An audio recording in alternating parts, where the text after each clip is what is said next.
para que ella no mordiera el macho. Y pusieran el huevo ahí comiéndosela en la sopa. Ya voy a grabar. Ya lo vamos a subir a YouTube. Hoy comió Lora, David. No. Hola, don Luis. ¿Cómo está? Hola, doña Maylin. Luis sale enseñando su... Ajá. Ahí está, la Mariana. Enséñame la cara, Mariana. No me voy de aquí hasta que me la enseñe. Mariana. Me lo enseñé. Allá abajo está colita. Bueno. Bueno, no te compro la tiara ya. Es para catecismo. Que el Señor te bendiga, amor. Va a comprar. Apareció la Marisita.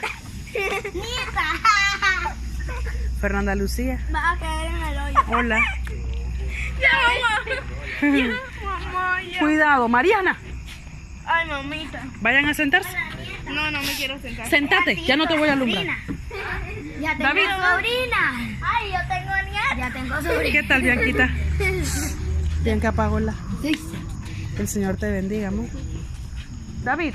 La Marita ya Alejate. se la compró Fer. El reloj que vos tenés de pasita. De todo. Hola, nieta. Ay, alejate del fogón. Yo me voy a subir. Alejate del fogón. Hola, doña Lourdes. Tiene miedo que me vaya a quemar. Mira, bien. Mamá, le van a robar a mi papá. Decimos que se cayó de un palo grande. Tío Mauricio. Chiquita, está una palomita. Regáleme. Yo quiero. Allá vamos a Doña Lourdes cansadita de pelar chancho. Está cociendo frijoles. Perdón, frijoles no, maíz. Nada se ve del chancho, absolutamente. Ya destazaron el chancho.